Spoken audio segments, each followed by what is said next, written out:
Recordemos que la noticia de la semana, sin lugar a dudas, y quizá del año y quizá de muchos años, porque se ha hablado de noticia histórica, es lo que ocurrió ayer. Recordemos que el Tribunal Constitucional aprobó la despenalización del aborto en 3 causales. Por 6 votos contra 4 se rechazaron los requerimientos de los congresistas de Chile Vamos. Desde ya les digo, si tienen alguna opinión, alguna pregunta, pueden escribirnos, ¿no es cierto?, con nuestro hashtag Cooperativa Conversa, porque vamos a conversar acá con la abogada Lidia Casas, que es, yo creo, la abogada que más conoce del tema. La conozco hace años y años que viene en esto.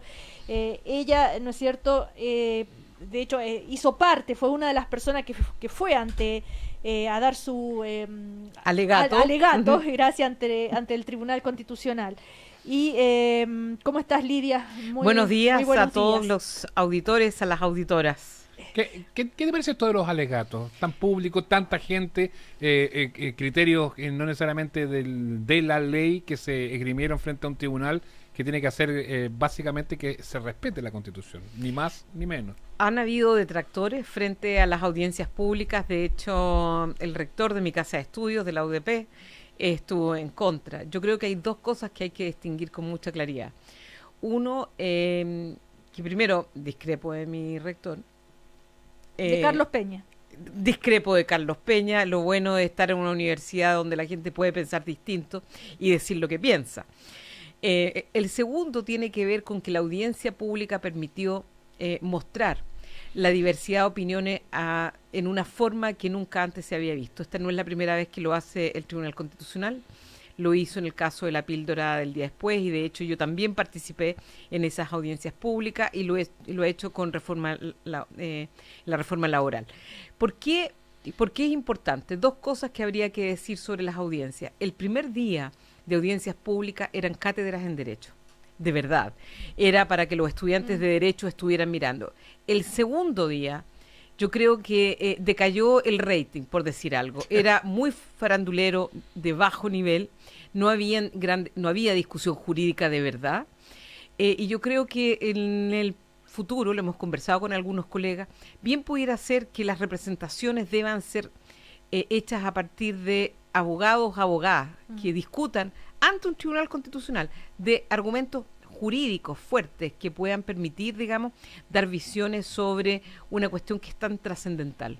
Ahora, Lidia, si bien son argumentos jurídicos, ¿verdad?, siempre están atravesados por experiencias o ejemplos, experiencias personales. De hecho, tú en tu alegato no solamente diste, ¿no es cierto?, todos los argumentos jurídicos, sino que también contaste una historia personal cuando relataste, y fue muy comentado tu alegato justamente por eso, cuando contaste que tu abuela había sido violada a los 12 años, que quedó embarazada y que nadie le creyó. Esa historia, ¿para qué la usaste? ¿Qué querías demostrar con eso?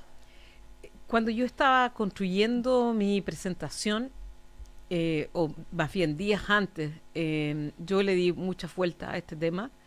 Mi cónyuge estaba en contra, digamos, me orientó en un sentido diverso, pero sentí que en la medida en que yo iba trabajando mi presentación, hemos terminado una investigación sobre esto, he trabajado mucho sobre violencia contra las mujeres. Entonces dije, no. Esto es lo que le pasa a las mujeres. Esto es lo que le pasó a mi abuela. Y son esas historias que quedan en el closet, de esas historias que son cosas de las cuales no se debe ni se puede hablar. Y por lo tanto me pareció que, mire, esto le pasa mucho, me pasó a mí, es parte de la historia de mi familia. Y fue impresionante como otras personas me mandaron correo electrónico, gente en la calle me ha parado, mujeres me han dicho, y porque tiene que ver con que el debate, tal como yo lo dije al inicio, se habla de puras abstracciones. En estas 3 causales, y yo voy a sostener lo que dije, tiene cara de niña, tiene rostro, es la historia de una mujer, y por lo tanto lo que este proyecto hace es hacerse cargo de esa realidad. El derecho no puede abstraerse a partir de puros grandes principios jurídicos. El derecho se usa y se piensa a partir de la realidad de las personas. Ujú. Pero que en la historia de tu abuela, tú dijiste y nadie le creyó. ¿Qué querías demostrar con eso? Que esa es la realidad que se pueden enfrentar miles y miles de adolescentes y de qué manera ahora con esta ley vigente se va a poder hacer cargo, ¿no es cierto?, el Estado de casos como ese. Bueno, Si no le creen, ¿qué hace esa niña? esa niña mantiene la cuestión, mantiene la situación que vive en silencio.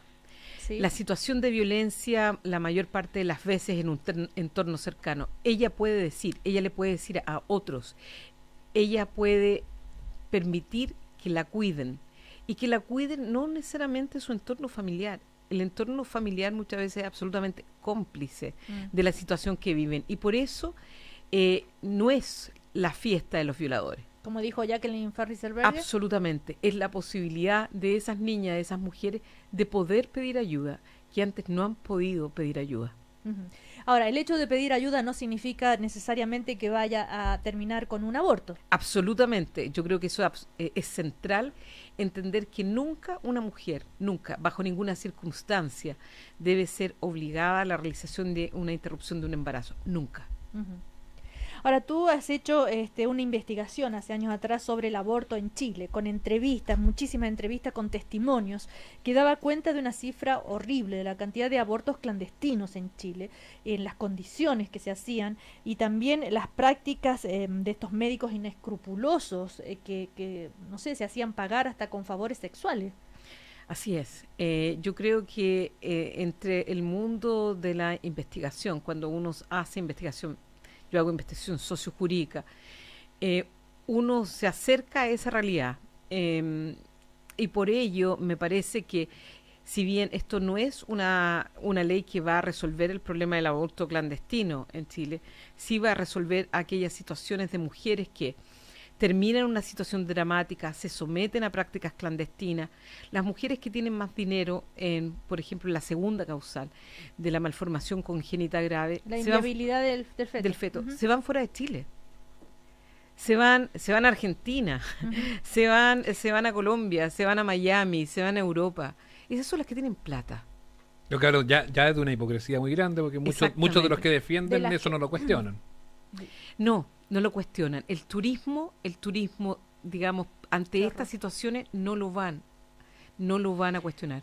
Ahora, pero en estos testimonios que tú recogiste, estas entrevistas, y cuando hablamos de abortos clandestinos, ¿de qué número estamos hablando? Porque si bien es difícil de las estimaciones. La cifra negra, claro. Sí. Bueno, aquí hay diversas estimaciones. Algunos quieren decir que son nada, como el profesor Elarcoj, y yo a partir de conversaciones y trabajos de gente muy, muy experta como Olaf, que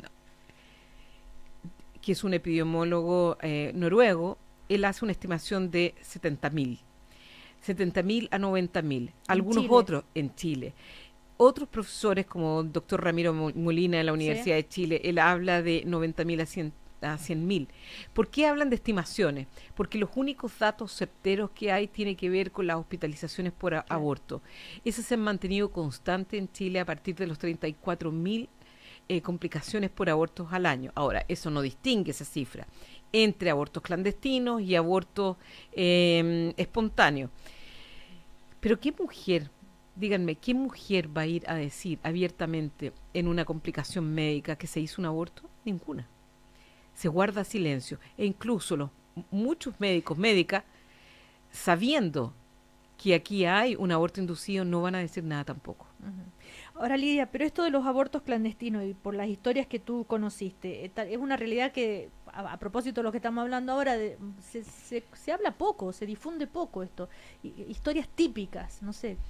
Historias típicas, hoy día, más que yo creo que el aborto médico, la interrupción a través de un profesional de salud, lo que hay es aborto por la utilización de medicamentos, el misoprostol. Sí. Hoy día el misoprostol ha permitido que muchas mujeres hagan abortos, digamos, en condiciones seguras, ilegales, pero más seguras que las de antes.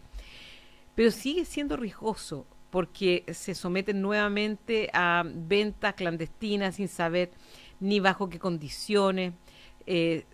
pueden terminar con hemorragias severas. Pero Lidia, también hay que tener plata para comprar ese medicamento, pero hay otros métodos horrorosos, mucho o sea, todavía se mantiene el uso de hierbas en algunos lugares, todavía se utiliza la posibilidad de palillos u otras cosas para romper membranas, y aún yo diría que todavía de repente la sonda, la vieja sonda que ocuparon las mujeres de sectores populares por décadas en este país.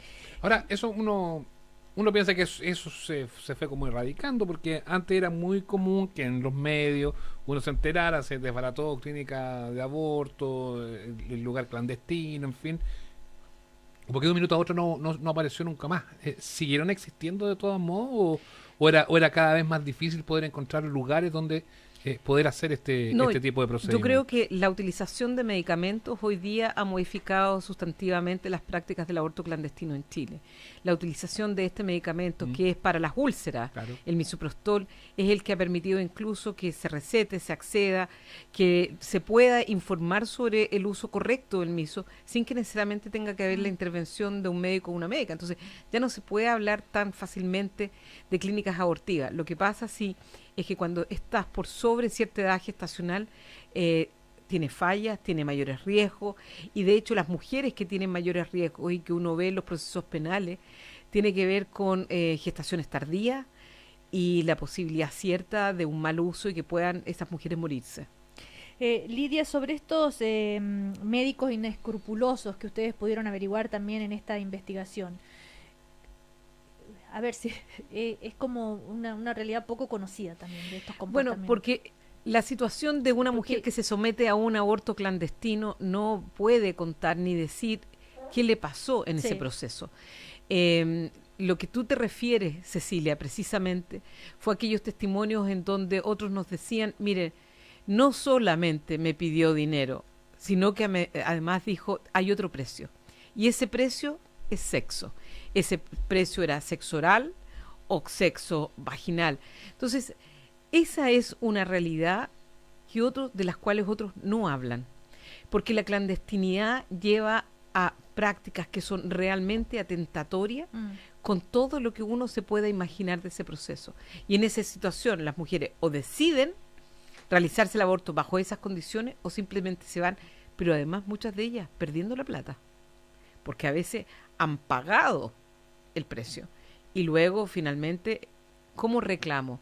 ¿Ante qué tribunal? ¿A quién le digo? ¿A qué superintendencia? Claro. Exactamente. Ahora, y las motivaciones de esas jovencitas que tú entrevistabas para abortar, ¿cuáles eran? No son jovencitas solo. No solo son jovencitas, Cecilia. Bueno, mujeres. Son mujeres de las más diversas edades. Hay mujeres cuyos métodos anticonceptivos fallaron una y otra vez. Una que se quedó embarazada con una T, luego se quedó embarazada con dispositivo, que venía saliendo de una relación extremadamente violenta, que se había podido, una de ellas me acuerdo perfecto, se había podido, ella dice, poner de pie. Y después de eso se queda embarazada. Y ella dice, no puedo por las condiciones de vida, por la hija que ya tengo. Ese es un caso súper claro de mujeres que toman una decisión súper clara y ellas, no él. Pero en ese caso, si no es producto de una violación, con esta ley esa mujer no está protegida. Ella, mujer, no está protegida. Las otras son exactamente. Este no es el aborto libre. Como algunos han intentado. Esto no es cuenta. Aborto libre. Pero hay mujeres en esas condiciones, en esas que se quedan no solamente por razones socioeconómicas, sino que también en un contexto de haberse expuesto, como ellas dicen, a situaciones que no se habrían expuesto de otra manera. Hoy día yo creo que hay una cantidad de agresiones sexuales en el marco de fiesta, de las cuales tampoco se habla mucho. Y son a mujeres jóvenes, y ellas lo piensan, ellas lo hacen. En el último estudio, del cual no te voy a contar solo una primicia, Cecilia, en el trabajo sobre violencia sexual que sí cité en mi alegato, nos salió la violación correctiva. La violación correctiva es de un sujeto que viola a la polola de su hija, es decir, a una otra chica lesbiana. Y se llama correctiva, se usa mucho en otros países como fenómeno, el de sujeto que viola a lesbiana. Porque le tiene que enseñar realmente qué significa ser una mujer. Y esta chica estaba ya en un proceso en fiscalía y estaba decidiendo si es que se decidía darlo en adopción o no. Pero una situación súper difícil, muy, muy difícil. Entonces yo creo que la gente no logra medir ni dimensionar el impacto. Ahora, quizás sí, mucho se ha hablado del sentido común. Yo creo que las mediciones de opinión sobre esto dan un cierto sentido común a la vida de las mujeres, a esa sensación. Mi hijo, cuando tenía 11 años y escuchó la historia de Belén, escuchó al presidente, en mi casa se escucha, leemos. Recordemos la historia de Belén. De Belén, una chica de 11 años, embarazada por su padrastro. Y finalmente dicen, bueno, Belén va a tener ese niño. Y presidente Piñera dice, bueno, ella es una niña madura, va a tener a su hijo. Cuando mi hijo de 11 años escucha eso y me dice, mamá, ella es una niña igual que yo. Él no puede imaginarse que alguien de 11 años pueda asumir la responsabilidad siendo una niña madre, porque eso es. Pero también quiero decir que yo estuve en el sur del país haciendo investigación sobre violencia sexual. Y lo que más impactó a aquellos en el sector de justicia, en el sur del país, en esta entrevista, fue que la madre de Belén fue testigo a favor del violador. Entonces, si la diputada Val Rieselberger habla de la fiesta de los violadores, es que no entiende nada. Y la gente que habla así es porque realmente no ha logrado ni siquiera colocarse en el lugar del otro. Aparece un discurso abstracto de la dignidad humana y es como que estas mujeres, estas niñas, no fueran dignas. Y es curioso que venga del mismo género además, ¿no? Uno podría pensar que podría haber incluso más solidaridad, una solidaridad, ¿no?, de género. Yo creo que sí, que no. Yo creo que hay creencias súper arraigadas sobre el deber ser de las mujeres.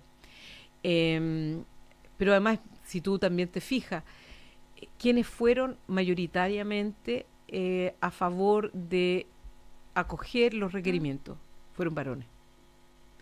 Porque yo estoy segura que muchas mujeres que en esos sectores conservadores, puestas a muchas de ellas en una situación de este contexto, lo pensarán y por primera vez se colocarán a pensar seriamente en lo que significa estar en esa situación. Lidia, para terminar, ¿cuál crees tú que ha sido el punto así clave a que puede haber convencido a los integrantes que votaron en contra de los requerimientos en el tribunal? Por ejemplo, no sé, el caso de María Luisa Brown, en fin. Que ese fue quizás el voto más significativo. Yo creo que el voto más significativo porque ella fue una asesora del presidente Piñera, pero yo creo que hay otras, en el mundo de las intervenciones, digamos, en tanto alegato, es mirar muy detenidamente lo que hizo el profesor Echeverry. Él dictó cátedra ante el tribunal. Sí. Él muy realmente, destacado, claro. Porque además es un creyente, porque además es reconocido por todos los sectores, porque él viene de un sector político que está en contra. Pero él dice el derecho penal siempre tiene la posibilidad de atenuar, de rebajar las penas, tiene la posibilidad de derogar delitos. Y esto es lo que hace aquí, es reconocer que bajo estas circunstancias no se puede. Pero ¿qué hace la diferencia? Yo creo que leía una carta en el Mercurio respecto de la ministra Abraham, que ella siempre ha sido una persona de alguna manera libre pensadora, que cuando ella acoge o rechaza, lo hace porque ha estudiado, porque ha mirado los argumentos. Y yo creo que hay algo de eso muy cierto. Habían algunas opiniones que no iban a cambiar de ninguna manera de punto de vista, y había otros, escuché ayer me llamó muchísimo la atención cómo de alguna manera estaban sorprendidos por el voto del ministro Vázquez, más bien estaban sorprendidos porque él decía que había declarado ser provida, y yo creo que esa es una caricatura. Cuando se habla de los provida es como que aquellos otros que pudieran pensar distintos son pro muerte, y eso no es así. Yo creo que lo que hubo en ese tribunal, claramente en el primer día de las audiencias y en el Tribunal Constitucional, independiente de lo que yo piense y esté, digamos, con la profesora Vivanco, a quien respeto mucho, fueron argumentos jurídicos. Y lo que convence finalmente es la situación de cómo entender el derecho y cómo interpretar esa Constitución. Lidia, el hecho que se anule la obligación de las clínicas a practicarlo, el tema de la objeción de conciencia, ¿tú crees que puede terminar afectando o lo consideras como un elemento accesorio nada más? Y que puede afectar solamente a algunos lugares nomás. No sabemos exactamente el contenido de la sentencia sobre este punto. Esta es una cuestión que levantó con mucha fuerza la Universidad de los Andes y la Universidad Católica. Que tienen centros de salud ambos. Que tienen ambos centros de salud. Mi impresión es que la Universidad, digamos, de los Andes no tiene ningún efecto. Está, digamos, en la cota 8.000, digamos, atendiendo. No así la Universidad Católica. Habrá que ver exactamente qué significa eso. En algunos países esto sucede, quedan exceptuados del cumplimiento. Pero yo quiero decir, hay mujeres trabajadoras que tienen planes cerrados y ahí tendrá que ver cómo la ISAPRE, junto con los centros de salud que tienen que asegurar los servicios en condiciones dignas para esas mujeres. Y eso es lo que tendrá que asegurar el gobierno en la implementación de esta ley. Bueno, Lidia Casas, abogada de la Universidad Diego Portales, que hace parte, entonces participaste en esta historia que va a quedar en los libros en Chile, con este alegato y con todo lo que vienes trabajando de hace tantos años en este tema, ¿no? Así que muchas gracias, Lidia. Hasta la próxima. Hasta la próxima, Cecilia, y buenas tardes a todos. Chao, que te vaya bien. ¿Quieres darle vida a tu cocina? Con las ollas, sartenes, woks e implementos